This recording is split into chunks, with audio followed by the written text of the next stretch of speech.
Добар ден, почитувани, добре дојдовте во уште една нова Телма амбуланта. Што се тоа ретки болести и дали тие секогаш се генетски предиспонирани? Симптомите најчесто се јавуваат во раното детство, но можат ли да се појават, да се манифестираат и подоцна кај адултните лица? Кај 95% од ретките болести не постои лек, но што е со останатите 5% кај кои што има терапија? Дали е таа достапна кај нас? Професор доктор Аспазија Софијанова, педијатар, директорка на Универзитетската клиника за детски болести и председателка на Националниот комитет за ретки болести при Министерството за здравство, е гостинка во студиото на Телма. Добре ни дојдовте. Добро е најдов, ми е драго што прв пат можеби имаме можност да проговориме малку повеќе околу оваа, да кажем, исклучително ретка патологија која во светот е позната како orphanage disease и која сметам дека нашата држава ќе ја приближи до Европа највеќе од било што друго, бидејќи гледам како сите очекувања се во делот во здравствениот систем, колку посветуваме внимание на вакви ретки кондиции, како што ги напоменавте. Ретки кондиции, ретки болести, колку често, односно ретко треба да се појавува одредена болест кај популацијата за да се смета за ретка? Прво ми е драго и морам да кажам дека сепак во нашата држава од 2009 година почна да се прави еден така наречен регистар за пациенти, а тука зборувам пациенти бидејќи вие во уводот кажавте дека најголем процент се децата и во детската возраст или во уште раното детство се откриваат. Тоа е некаде околу 80 до 85%, но одредена друга бројка, негде околу 15 до 20% и во возрастната категорија може да се појават, што значи дека се одредена болест која што практично е највеќе и најчесто предиспонирана со одредена така наречена генетска предиспозиција, значи се вродени или генетски, и тоа ќе објаснам што значи, и преваленцата по Европската комисија која ги раководи, затоа реков дека е многу важно бидејќи таму имаме дел во кој што ние котираме доста добро.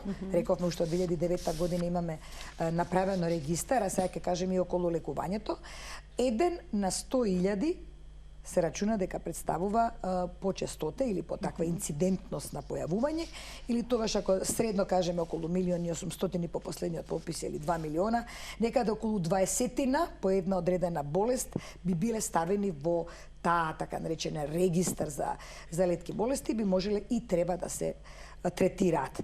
Вкупно некаде околу 3 милиони во светот има болни од ретки болести, се исклучително важни рано да се диагностицираат и тие се различни од оние болести кои што се предизвикани од одредена патологија која што знаеме, најчесто нели во детската возраст кога ќе ви дојде едно детенце кое што е така малку помрзеливо во своите движења, може да биде ништо најобична една, да кажеме, постасфиктична состојба, но во позадина мора и може да биде и ретка болест.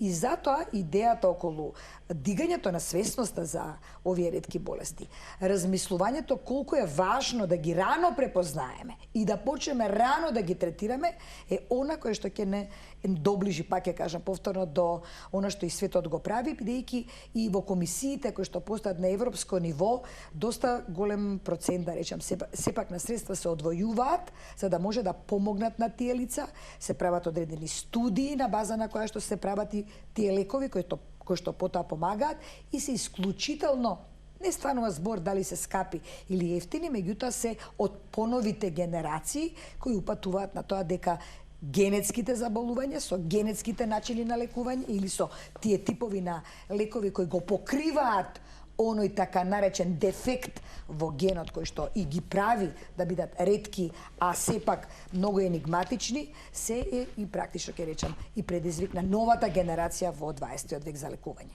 Професор, ќе погледнеме неколку карактеристики на ретките болести, вие ќе ги искоментирате доследно. Веќе првиот факт за овие болести, дека се генетски, го споменавте, вака вели првиот телоп, 80% од ретките болести имаат генетско потекло. Што ва значи дека се наследени од родителите или пак одредени генетски промени може да настанат и во текот на животот?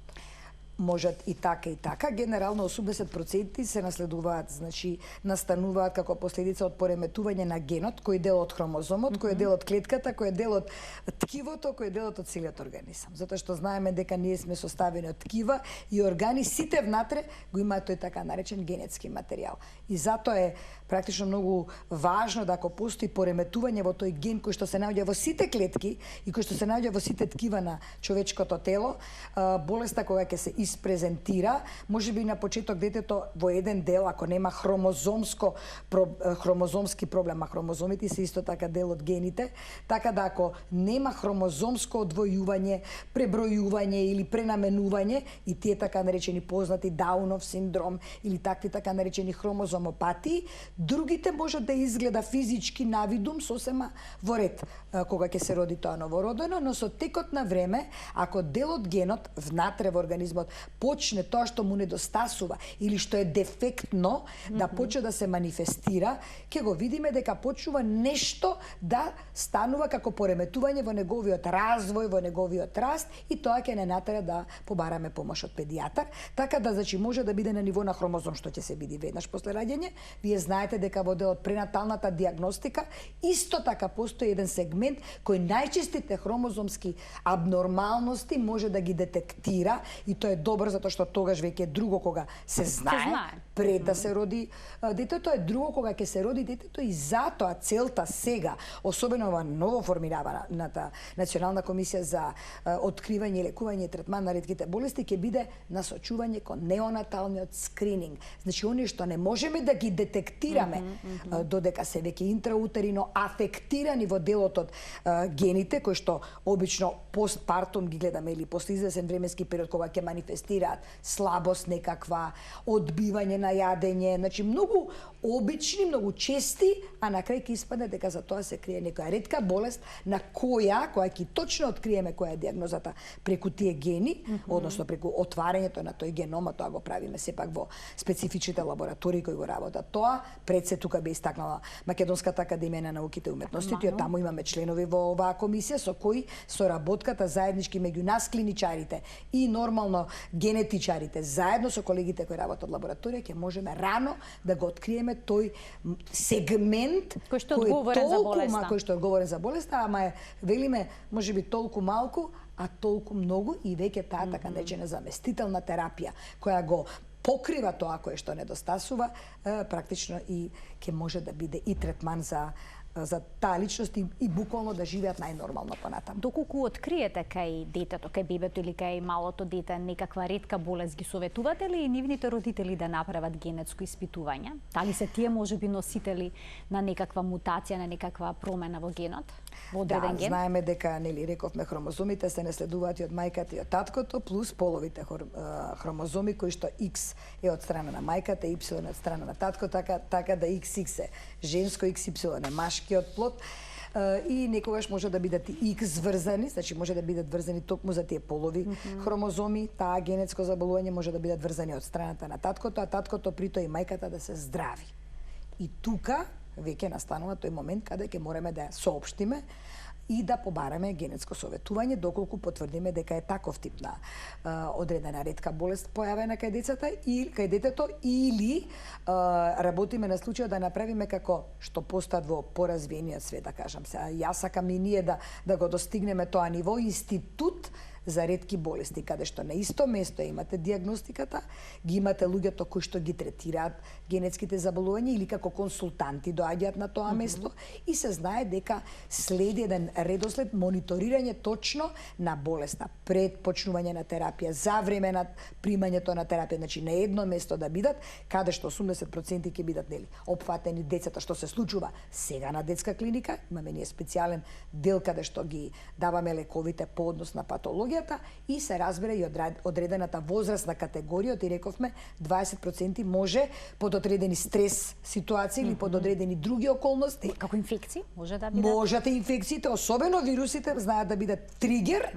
за да може да се откочи тоа што го носиме немо до одреден временски период кога еден вирус или како што рековте, инфекција или стрес или било што друго, може да направи така наречена есенцијална хипертензија или да направи диабет, кој исто така е една од причините кои што мораме да ги ставаме, иако тоа не е ретка болест, меѓутоа ги откочува тие генетски моменти што ги носиме, псоријаза и одредени разни други, мијастенија гравис, мултипна склероза. И тоа се тие болести кои што сега веќе во денешницата ни представуваат предизвик на нас клиничарите за лекување.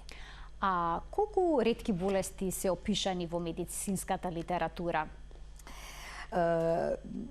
Секогаш, за да можете да го работите, треба да имате добар еден бекграунд и мене многу така јас и работејќи на интензивна, која што беше доста новитет, да кажеме, во нашата држава, кога се формираше Центарот за неонатална и педиатриска интензивна, така и сега, читајќи околу ретките болести, нели рековме инциденцата и во светот и кај нас е 1 на 100.000, че некаде има околу вкупно во светот околу 7.000, односно 3 милиони луѓе кои што се диагностицирани, но не сите може да се лекуваат.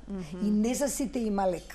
Кај нас има околу 650 регистрирани со ретка болест. 650, од кои се третираат со 44 лекови за ретки болести, 250, околу 250 пациенти, што е сепак добра, да кажеме, покриеност на популацијата и еви денеска после гостувањето во емисијата имаме комисија за ретки болести, каде што ќе додадеме уште тие кои што се јавуваат нови пациенти, кои мора на стручен колегиум да поминат, да се разгледаат, се пополнуваат специјални формулари, се гледа која е таа болест, која што клиниката ја презентира како таква и потоа кога ќе помине на стручен комитет, односно на Националниот комитет за ретки болести, влегува во тој регистар и веќе нормално дека и лекот, доколку постои, го ставаме нормално во групата на treatable или тие кои што ќе треба да го набавиме, бидејќи тоа е едноставно облигација наша, тоа е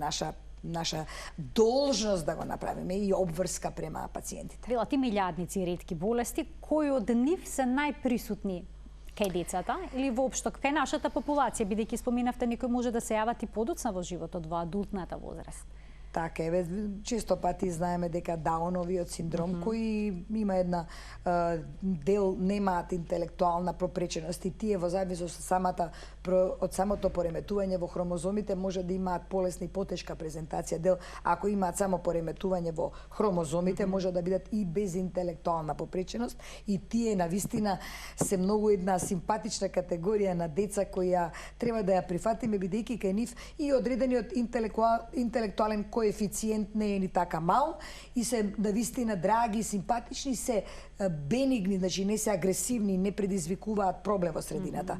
Едно од нив само ги набројавме и тие немаат лек. Тоа е тоа. За разлика од нив, постојат група на одредени така наречени моногенетски заболувања, каде што одреден дел или сегмент од генот е пореметен и тогаш кај нив, ако дефицит постои на одреден на тој ген или одредено синтетизирање на тој ензим, тогаш продукцијата на тој ензим го заместуваме преку давање или преку уста или кај децата имаме венски, односно мускулно, односно интратекално или директно го вбризгуваме во ликворот доколку постои тоа, да речеме, таков дефект кој што најлесен начин да го ставиме во организмот е и дури преку лумбална пункција или во кичмата и еве едно од, да кажам, во последно време влезените лекови кои ги решаваат, тоа се спинални мускулни дистрофии или слабостите на телото кои исто така се препознаваат многу рано и тие првите два типа се привилегија за жал на детската возраст и јас се сеќавам дека до 2018 година ние практично имавме 2 дечиња кои останаа поради постоењето на можност да им се пружи надворешен тип на помош, а тоа е механичка вентилација, ги држевме на оделот за интензивни и нема да заборавам амбасадорката на Соединетите Американски држави буквално имаше направено нивен ќош го велиме или Daniel's Corner, уште го памтиме, местото каде што лежеше детето и остана во живот долги 2,5 години буквално со механичка вентилација. Му правевме еден да кажеме хоспитален дел каде што ќе се може да се чувства бидејќи беше буквално за фатено за кревет, значи не можеше да се движи, целата нега ја правевме ние, а вака или интелектуално комуницираше со нас. И знаете, тоа е еден момент на страшна емотивност што имавме према Даниел. Во исто време се појави уште едно девојченце Искра кој што лежеше до него. И тоа беше една интересна комуникација. Ние го чекавме одобрувањето на лекот кој што веќе е сега кај нас и имаме практично лекови со кои ќе можат спиналните мускулни атрофии и дистрофии да се лекуваат и морам да ви кажам дека после заминувањето на тие две деца веќе се одобри лекот со кој што и првото дете наше, кое што е веќе од 2018, значи околу 3,5 години старо и ми е драго детево. Јас го сметам како дел од мојата фамилија, тоа е христијан, кој буквално со примањето на лекот веќе, верувајте ми, ако веќе знаеме дека завршувале лошо, сега детето веќе стои, седи и пред некој ден ми прати една слика како веќе ги прави првите чекори. Тоа се посебно емотивни моменти. Да, исклучително. Исклучително. И за тоа вреди да се бори. Апсолутно. Ова е дел од патологијата во медицината за која вреди да се бори, бидејќи познавајќи ги научните искази, научните докази за сето ова и помошта што ја даваме преку надворешно давање на тој лек го заместуваме. Значи го надополнуваме тоа што фали, што генот не може да го синтетизира бидејќи така е роден. И за цел живот се прима таа терапија, особено кај децата, меѓутоа дел од тие, не дел, еве веќе литературата опишува дека остануваат понатаму, можеби со одредено закаснување, меѓутоа остануваат во живот и нивната насмевка чини милиони. А има ли кај нас пациенти болни од ултраретки болести? Да речеме, еден или двајца по цела држава кои што се болни од нешто такво, специфично? Има, тие понекогаш уште потешко се диагностицираат, бидејќи секогаш знаете како велиме или можеби несвесно не сакаме да го прифатиме додека не одиме со прва ударна линија на диагностика, па втора ударна линија, па трета понекогаш, па и во сето кај нас треба подолг временски период да се диагностицираат. Кога веќе ќе се диагностицираат, ги имаме 2 пациента со такви ултраретки болести и сега за едниот пробуваме да го донесеме генетскиот лек и мислам дека ќе успееме во тоа. Се исклучително скапи. Имаме фонд за ретки болести под Министерството за здравство, кој не е така мал, меѓутоа правиме напор да го зголемиме буџетот и сигурно веќе размислуваме да направиме и фонд за ретки болести со кој одредени донаторски кампањи, како што знаете, еве тоа го правиме и со клиниката, а тоа ќе биде повторно во интерес на децата, ќе може да се набавуваат тие нерегистрирани често пати, бидејќи се многу скапи и бидејќи сме сепак мала држава, додека ги внесеме во државата има посебен начин, тендер, посебен вид на да кажам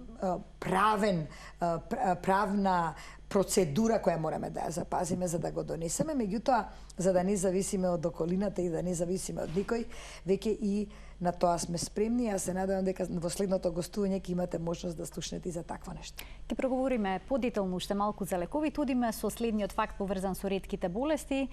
50% од лицата со ретки болести симптомите се развиваат во раното детство. Вие споминавте дека сепак овој процент е поголем. Обично колку време по раѓањето може да се забележат првите симптоми? Индивидуално, генерално ако е навистина да кажеме од потешките типови, зависи каков тип на генетски дефицит ќе има, да кажеме во делот на спинална мускулна атрофија тип 1 се приметува уште веднаш првиот месец, односно вториот месец, гледате една комплетна млитавост или цела мускулна слабост, ние велиме една млитавост на целата атонија, така наречена, и знаете како после извесен временски период престануваат да дишат. И тогаш за да не дојде до тоа, ги правиме сите испитувања и тоа значи првите месец до првите 2 месеци се тие најтешките типови. Кај некој ни треба малку повеќе време, каде што обично слабоста може да почне со неможност да одат, па гледаме дека нешто се случува, па повторно гледаме дека е генетско заболување. Еве веќе за одредени генетски дистрофии, кои што се индивидуални и различни, зашто секој од нас својата генетика носи од мајката и од таткото и од своите предци, па веќе постојат можности да се направи за секој пациент посебно генетска терапија која би ја примал. Тие се откриваат малку подоцна и исто така манифестираат одредена слабост, говор.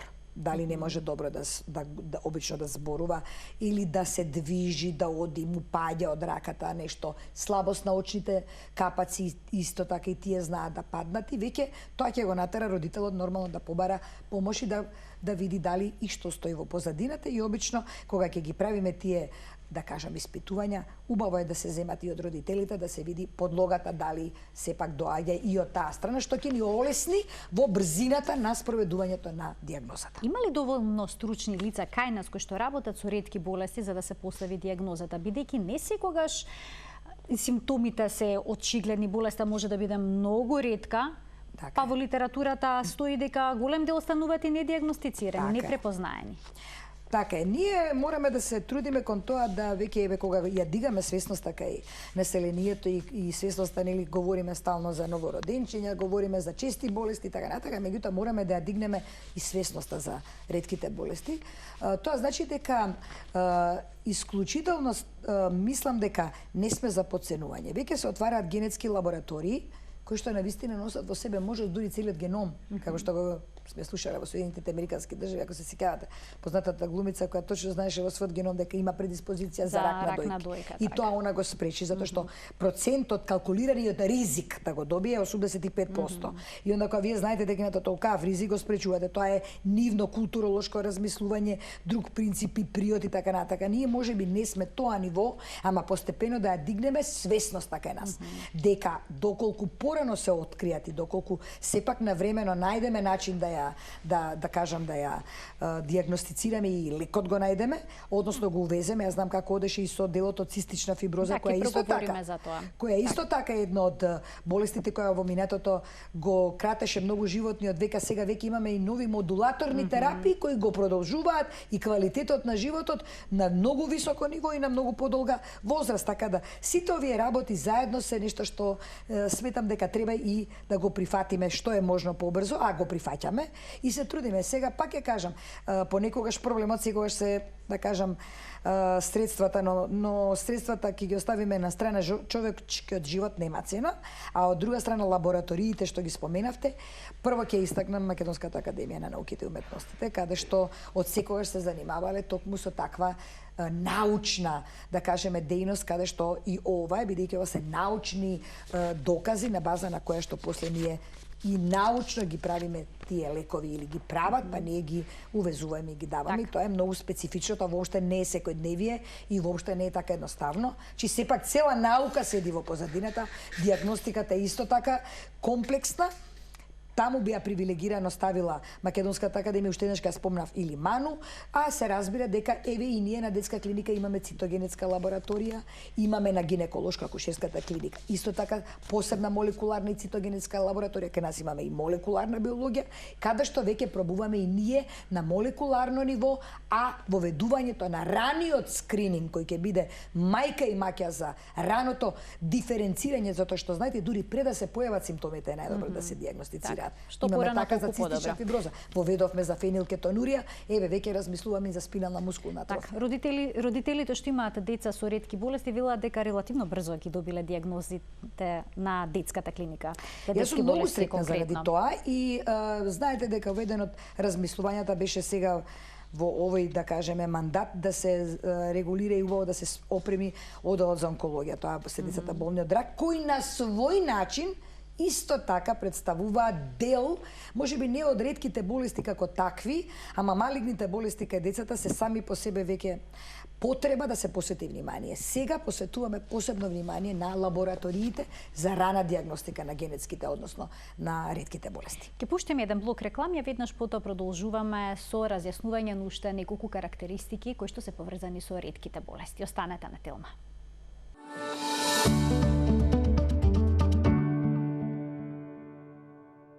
За ретките болести денеска во Телма амбуланта разговараме со професор доктор Аспазија Софијанова, педијатар, директорка на Универзитетската клиника за детски болести во Скопје и председателка на Националниот комитет за ретки болести при Министерството за здравство. По продолжение на емисијата ќе погледнеме уште еден факт, уште една карактеристика на ретките болести кој што гласи дека 30% од децата живеат помалку од 5 години. Ова е навистина една многу лоша прогноза кога родителот ќе добие ваква диагноза и ќе најде на овој податок, сигурно е поразително и страшно.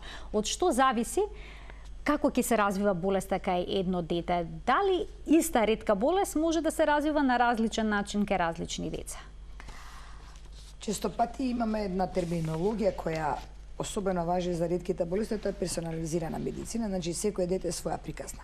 Па и во ретките болести секој дете е своја приказна, независно можат исто да го имаат генот кој што е дефектен различни деца, а различно да се однесуваат со примањето на терапијата, различно да изреагираат на терапијата и различен да биде животниот век.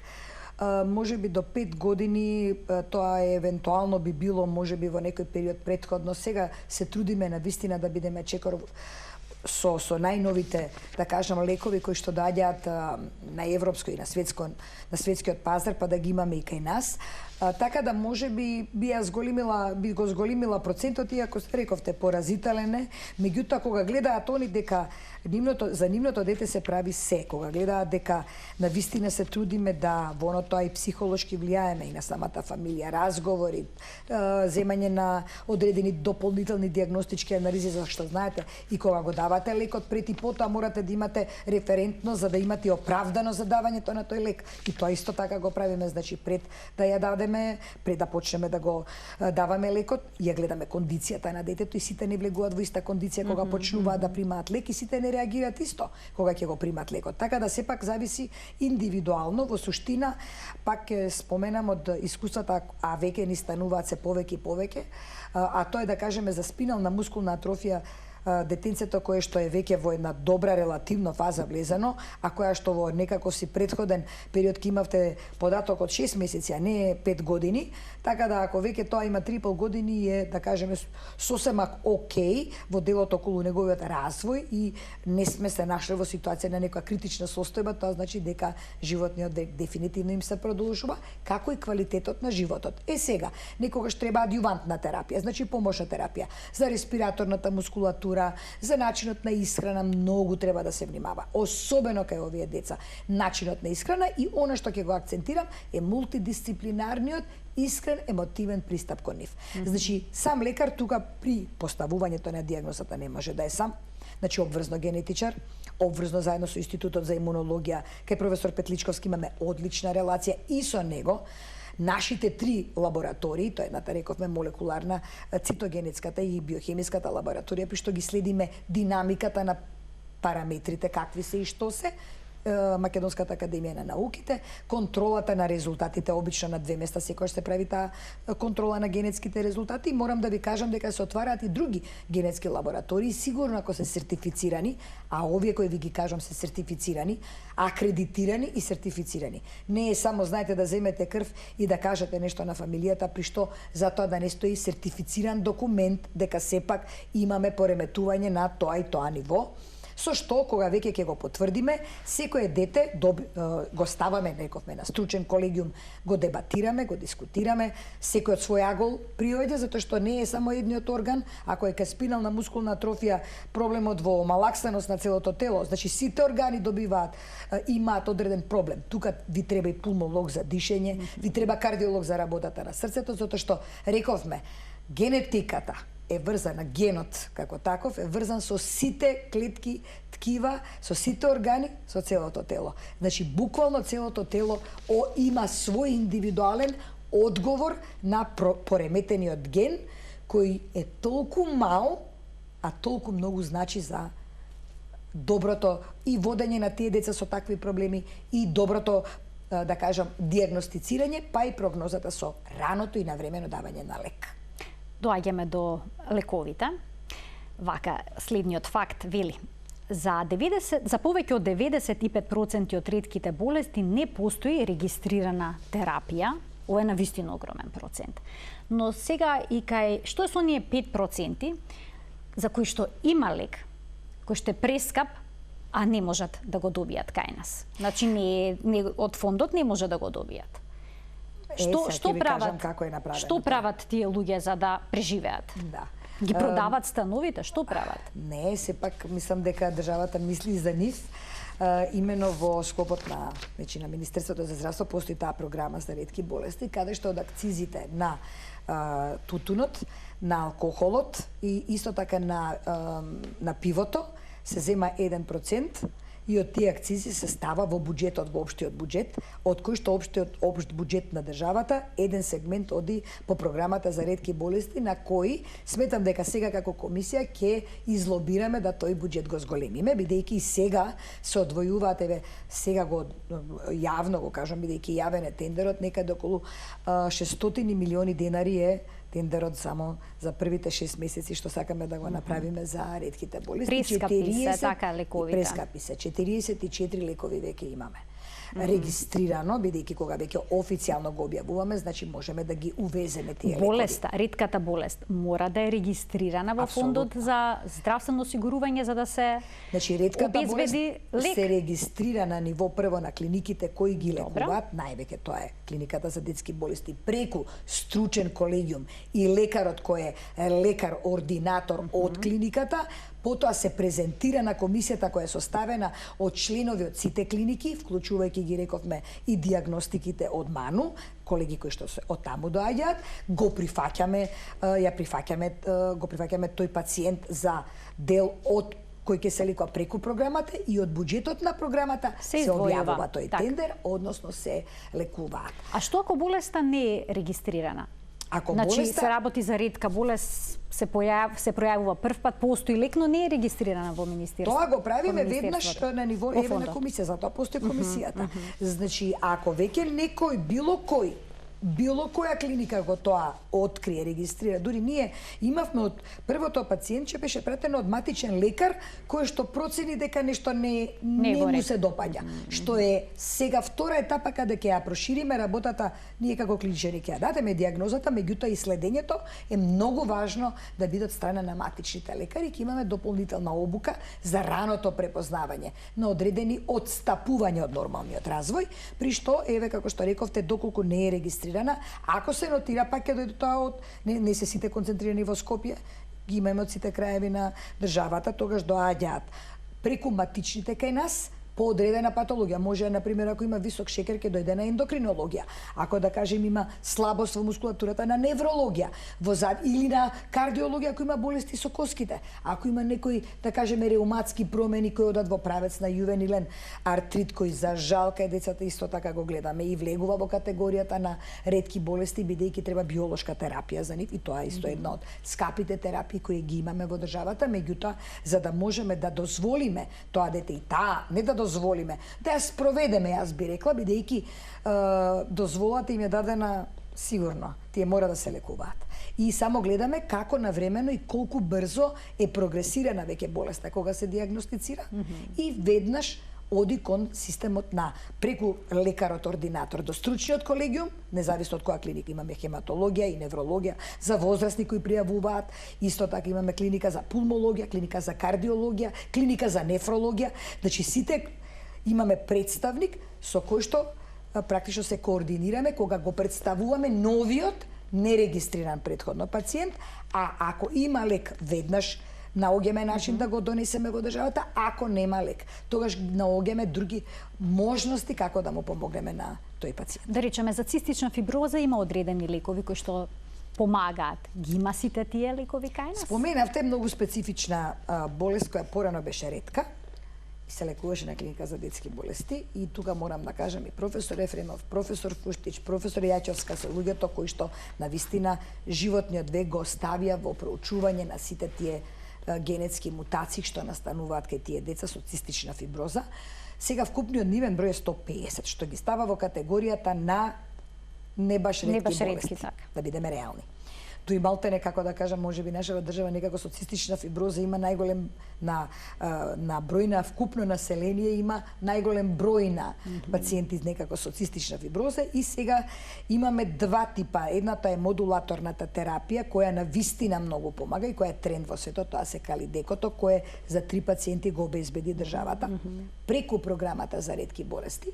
Меѓутоа сега се јавуваат и други дечиња, бидејќи 150, и сега по тежината на болеста и по типот на мутација имаме уште 5 деца кои треба исто така да примат специфична модулаторна терапија која се вика КАФ-трио, и за која ќе се избориме, со што мислам дека може би треба да разговараме со Фондот за здравствено осигурување, бидејќи бројот нивен како ќе се зголемува, притискаат нормално и самите асоциации за своите деца и здруженија, кои што апсолутно мораме да ги слушаме, бидејќи на крајот на денот тоа се нивни деца и мораме да знаеме тие како и што исто така па на индиректен начин и ни помагаат заеднички да стигнеме до одредената таква поспецифична категорија на леки. И сметам дека можеби цистична фиброза со оваа модулаторна терапија треба да влезе под фондот. А да, оние вистински ултраретки, што рековте, и ретки болести кои ги кажавме по дефиниција се 1 на 100.000, сепак останат во програмата преку Министерството за здравство да се лекуваат. Да проговориме за истражувањата, мислам дека ќе има време пред да преминеме на следните факти поврзани со карактеристиките на ретките болести. Се прават ли доволно истражувања за ретките болести во светот? Едно време не беше така. Знаете како се менуваат, флуктуираат некои работи. Короната сите не стави во еден посебен, да кажам, можеби Ќош би го рекла, и сите не стави во истражувањето што и како короната предизвикува, како доаѓа, како мутира и сите тие работи. Меѓутоа, тоа не значи дека требаше да ги занемариме тие кои што исто така имаат потреба, вклучувајќи ги научните докази и научните студии на база на која ние ќе можеме да изведеме факти, за да се имаме аргумент. Значи нема на друг начин. Факти, аргументи пред кои велат и боговите молчат. За ретките болести сега, Orphanage Disease, тоа доста Европскиот парламент има, да кажам, своја агенда спроведено. И во таа агенда и ние сме вклучени, да видиме што таму ќе можеме да испреговараме, бидејќи тие барат исто факти, аргументи, колку имаме, што, како правиме во нашата држава. И можам да кажам дека сега бев пред 10 дена во Будва на регионална конференција за ретки болести. Србија, Хрватска, Северна Македонија, Црна Гора и регионов тука, како што бевме сите држави. Морам да ви кажам дека не стоиме така лошо. Значи имавме што да кажеме, плановите кои ги имаме. Србија исто така ги лекува голем процент и тука еден дел се под фондот и тоа исто ни дава за право да сега и ние го побараме тоа. Другиот дел е исто така под одредени програми и тука доста се вклучени активисти, што може и ќе направиме и некој тип на спотови, реклами, што не е дека ги нема. Значи Алијансата за ретките болести и Весна Алексиовска ви беше ваша гостинка. Тоа е типичен пример за Гошеова болест, исто така една од ретките болести која доби и детенце. Тоа е еден од позитивните примери кои мора да се врати квалитетот на живот, дури можеше да се реализира и како мајка. Стана мајка, се бори заедно со нас. Тука морам да го кажам и Хаје, ви беше исто мислам гостинка Наташа Ангелевска. Исто и онема детенце со херидитарен ангиоедем кој исто така сега од детска па преиде во возрастната категорија, бидејќи деко незин порасна. И тоа е добро, бидејќи во оно тоа што ја примаше терапијата, дури дома се учат родителите како да ја дават терапија доколку настапи проблемот, па не знаат како што да прават, па се снаоѓаат. И тоа го прават дури и дома. Тие се две жени, тука ви и Ребека исто така, која што е исто една од борците, да кажам, во однос на ретките болести со кои што се справува и од собствени и лични, и не е битно какви, сите ние стоиме за тие луѓе кои што имаат и собствени искуства и дополнително помагаат во однос на борбата што треба да истераме и на други нивоа, не само национално. Професорке, на кој начин може да се најдат информации за одредена специфична дијагноза, со оглед на тоа дека се работи за ретка болест, па родителите сакаат да се информираат и на интернет, каде може да најдат соодветни информации за состојбата на своето дете или пак за својата состојба, доколку се јави одредена болест подоцна во животот или ја добиле во детството, па нели таа трае доживотно. Така е. Од еден агол гледано, еве може дел од информацијата да се најдат на интернет, има пласирана информација, не е дека нема, меѓутоа најдобро е консултација со лекар, па да се тоа заеднички одговарат како што вие ме прашувате. Сега бидејќи добро е да стручно лице им одговори на фамилијата и на пациентот што се случува со него кога ќе стапат во фаза да можат да разбираат, па да се некако разговара. Еве сега во моментот ми текнува, моја многу блиска пријателка ми е сестра Бојана од Словенија, која што има прилика додека специализира во клиничкиот центар во Љубљана, да ја запознам, таа има детенце кое што боледуваше и се уште боледи од спинална мускулна атрофија тип 3 и која што исто така сега веќе може преку уста да прима лек кој сега дојде практично на, да речам, на пазарот, бидејќи тие се веќе Европска унија, тие дури на рецепт може да го добиваат потекне, лекот. така. А ние сега го ставивме во тендер. И тоа ми дава мене за како една идеја, нели, која што сигурно споделам со колегите, сам борец во битката не може да биде сам, затоа е таа комисија која што сите заеднички дебатираме на сите овие теми, да понатаму можеби си олесниме во однос на тоа да се регистрира лекот, да биде потоа достапен многу полесно до фамилијата, а особено ако е преку уста па да се зема, тоа е заместителна терапија, зашто она вели незиното девече, го паметам, беше во Количка, она вики сега баш ми го кажува моментот, вели моја Миријана, знаеш да сад колицеин можда не мора да ја употребува. така.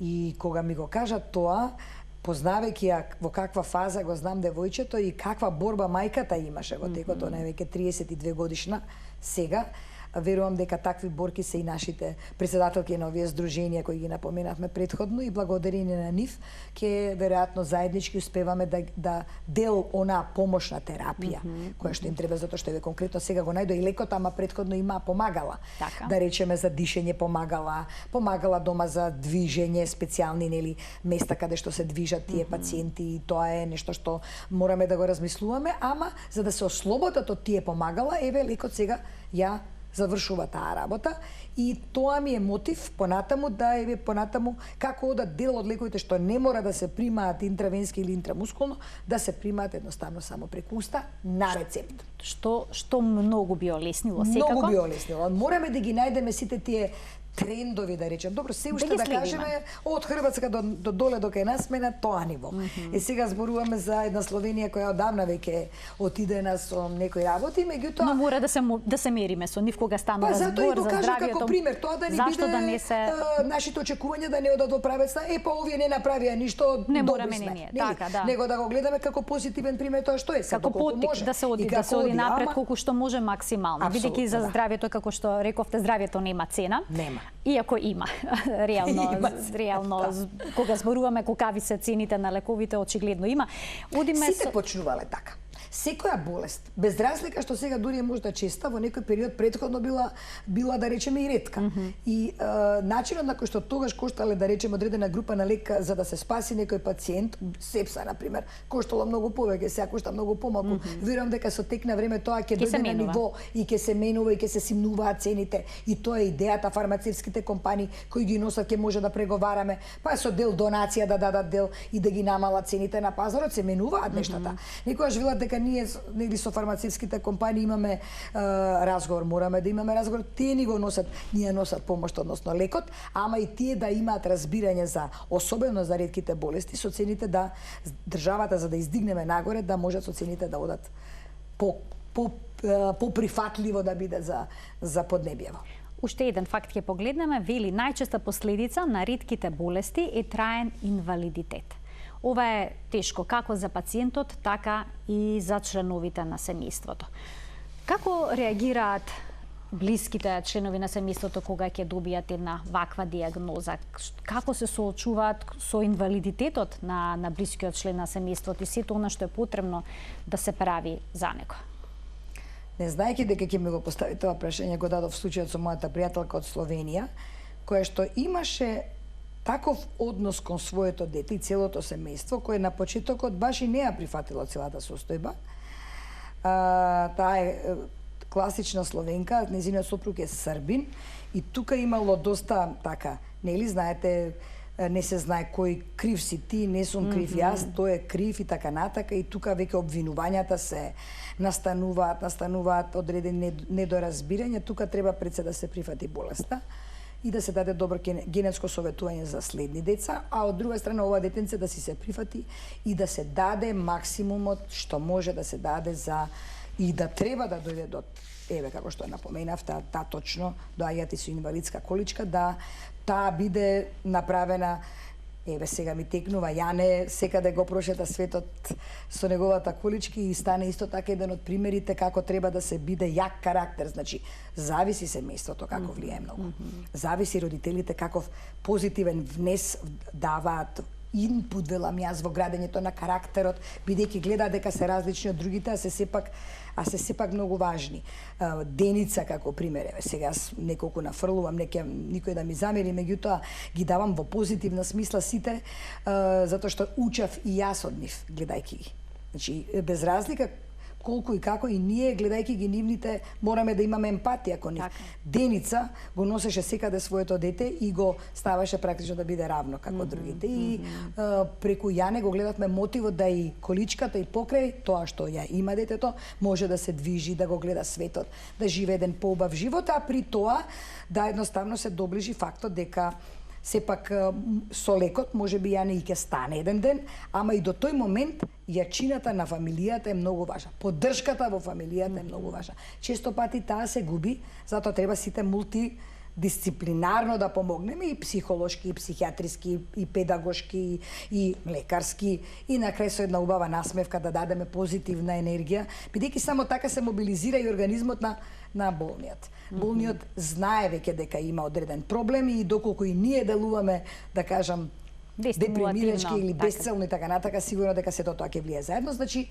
позитивниот став дека сепак науката, која ги се темели на факти, аргументи, терапијата што ќе ја даваме, борбата за пациентите, ултраретките да ги исто така третираме, наоѓајќи го лекот, барајќи го каде можеме да го најдеме, објаснувајќи дома дека тоа е фактот и дека мораме да се помириме со тие факти, сепак на крајот ќе ни донесат резултати за поквалитетен живот кај тие деца. И покрај различностите на ретките болести, сепак лицата со ретки болести се соочуваат со слични проблеми. Еве ги набројавме дел во денешната Телма амбуланта. Се надевам дека што поскоро сите терапии ќе бидат достапни на овие лица, бидејќи нивниот живот зависи од тоа.